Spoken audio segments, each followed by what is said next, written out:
मनसि मय्येव अत ऊर्ध्वं न संशयः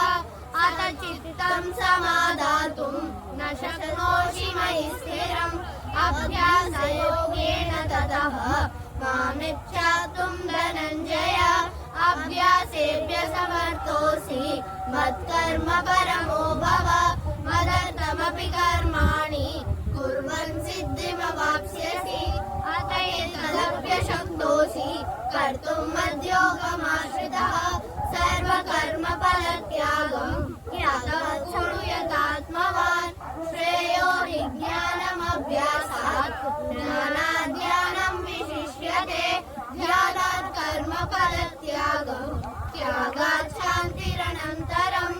अद्वेष्टा सर्वभूतानां मैत्रः करुण एव च निर्ममो निरहङ्कारः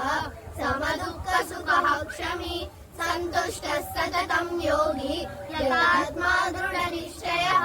मय्यर्पितमनो बुद्धिः यो मद्भक्तः स मे प्रियः।